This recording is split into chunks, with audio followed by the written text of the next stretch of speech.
شوف، قال إلا من سفه نفسه. يعني الأمر واضح وما يحتاج إلى كثير من البحث والتدقيق. كما قلت لك ما نطق به قيس سعيد، وربما لهنا قيس سعيد نجم نشبهه بترامب. يعني لست أدري إن كان هذا يعني مدح أم مذمة. اللي فهم يفهم. إذا كان أكذب الناس في العالم 2026 من خلال التصريحات هي الأكاذيب الترامبية، وترامب هو بطل العالم في الكذب. فأنا نحن في تونس ونرجع للتصريحات ونشوف كل شخص شنو اللي عنده في الميزان بتاعه. سنجد أن قيس سعيد هالمواطن هذا اللي أكرمناه وأعطيناه في الزيتونة وأعطيته في منابري ما لم يعطيه إعلامي آخر، واحتفينا به كما نحتفي بناس عندها قدر وعندها قيمة وعندها تفكير. هو أكذب الناس اليوم بالأرقام العلمية. يعني لم يكن دقيقا في وعوده أم في اتهاماته مقداد حتى نكون دقيقين؟ لا كذاب. هو كذاب. هو قال اللي ثم توانسة راهم يوزعوا السلاح، لا ورانا السلاح ولا اعطانا القائمه نتاع المجرمه هذوما اليوم يوزعون السلاح، وهو حق التوانسه باش ينجموا يشوفوا اعداء الوطن هذوما الذين يوزعون السلاح باش ينجموا يخرجونا في حاله نتاع احتراب شعبي ونتاع حرب شعبيه، حرب اهليه. هذا مازال ما شفناهمش. وحال التسمم والخبزه المسمومه والظرف المسموم. لا اقول هل يكذب هذا الرجل، ولكن قل لي انت متى صدق.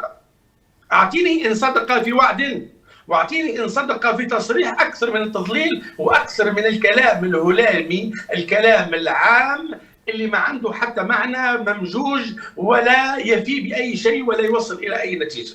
اكثر من الشعارات واكثر من الارنب والثعلب والسفناري شكون لها. اعطيني واكثر من الضب. اعطيني ماذا شنو عنده السيد هذا؟ ما عنده حتى شيء الا من سفه نفسه، الا كائن نخالي، الا كائن يعشق النخاله. وما زال الان نحن في زمن النخاله، في العهد النخالي. ما زال لنا زمن جديد فقط هو ما بعد النخاله، وما بعد النخاله بالضبط يجي الانفراج.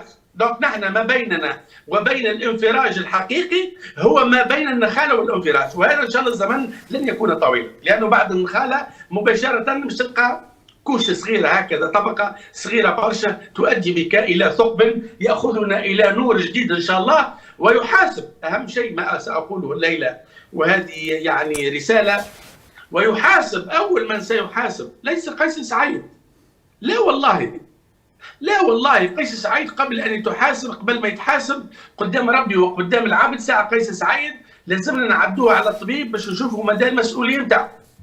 هذه. اما الاخرين لا. القضاة اللي يحكموا علي انا ب20 سنه سجن، القضاة لا عنده مال ولا عنده حسابات ولا عنده اراضي ولا عنده ديار ولا عندنا عقارات ولا عندنا منقولات ولا عندنا نعيشوا بالستره، ويا ربي لك الحمد نعيشوا بالستره، وبالستره زاد بستره ربي عايشين. باهي يجي يحكم علي انا ب20 سنه حبس. ما شو خليت المجرمين والمبيضين واللي يبيعوا في الدروغ لابنائنا واللي تاجروا بالاعضاء واللي ردوا تونس يعني مزرعه نتاع حبوب مهلوسه واللي وصلت لبلادنا اولادنا يقتلوا امهاتهم. ما لا مش تحكم عليهم، ما نسوش تحكم اذا انا 20 سنه. فهؤلاء القضاة اللي يحكموا على زملائهم واللي يحكموا على القضاة اللي هم مجوعين اليوم يحكموا عليهم ويدخلوهم ورد المسعودي وغيره ويدخلوهم السجون، هذوما بالنسبه لنا هم القائمه الاولى التي يجب ان يؤتى بهم جميعا، لانه باعتقادي انا القضاء هو سلطه السلط.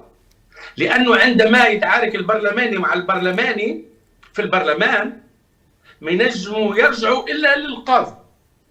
كيف يتعارك رئيس الدولة والسلطة السياسية في بعضها وتتعاركوا ما ينجموا يمشوا إلى القاضي، والمعلم مع المعلم يمشوا للقاضي، والطبيب مع الطبيب يمشوا للقضاء. إذا فسد الملح، إذا الملح يفسد ما لا شو مش يبقى لنا؟ إذا كان إذا الملح اللي نصلحوا به الملح فسد. فنحن ما يقترفه القضاة اليوم، وكل إنسان ينجم يكون عنده، قالوا إن كنا مستضعفين، كل شخص يمكن أن يقول أني كنت مستضعفا، إلا القاضي مش ممكن.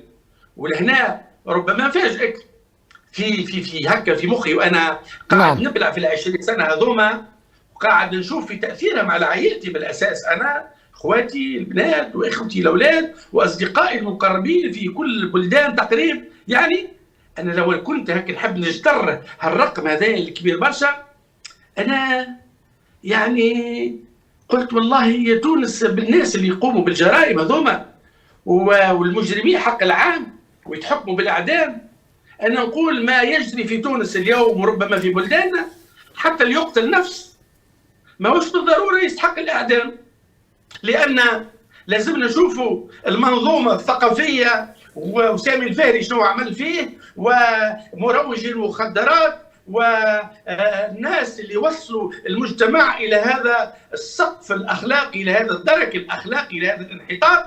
فالجريمة وما يناسبها من محكومية ما هيش منبتة ومنزوعة على فضائها الثقافي وعلى فضائها الاخلاقي والحضاري والمدني وغيره، مربوطين ببعضهم، الا القضاة اللي نكلوا بتونس، القضاة اللي تحولوا منهم مفخرة هؤلاء في الاصل، يعني مش تحولوا، هم في الاصل يجب عليهم ينبغي ان يكونوا مفخرة لابنائهم اللي خايفين عليهم وذوكم عندهم اولاد يربوا فيهم، تحولوا إلى أداة قذرة للتنكيل السياسي والإعلامي والنقابي، بالتنكيل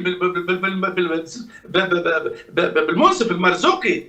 المنصف المرزوقي ينكل به، المنصف المرزوقي اللي عنده أقل ميزانية قبل أن يكتشف السمك وقبل أن يكتشف القرش بيده، وهو توا موجود بمليارات المليارات من الميزانية. المرزوقي عنده أقل ميزانية في تاريخ تونس.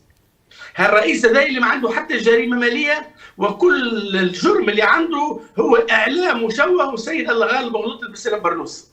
السيد هذا تحكم بعشرات السنين. القاضي الذي يحكم على هؤلاء، وربما انا نعتبر نفسي يعني ثم ناس اخرين تجرحت فيهم اكثر لانهم اكبر مني عمر، واحنا تعلمنا احترام كبارنا، وكبارنا لما نشوف نجيب الشابي والاستاذ راشد الغنوشي ونشوف المرزوقي ونشوف سي الحزبي شنو صاير فيه، هؤلاء نولي ننسى نفسي انا الذي يستطيع ان ينكل بابائنا بهذا المستوى ويخليها الحزقي عايش على القفه ما بين نابل وتونس والجوهر والى سرس اليوم. هذا الذي ينكل برجال تونس بسيف الدين مخلوف وغيره والاستاذه سونيا الدهماني وغيره بكل المشارب، ما عندنا مثلا حتى لونها الجريمه لونها وريحتها كريهه، ما نجم نصنفوها حتى شيء، ما نجم الا نحكوا على وحشيتها وبشاعتها وخطاعتها. هؤلاء القضاة استاذ حسين ان شاء الله يكون فيهم الاعدام، وجريمتهم سيكيفها رجال ياتون من بعد وياتون ويستقون الدروس، ولن تكون ثورة 2011 ثورة البرج. أعتقد مقداد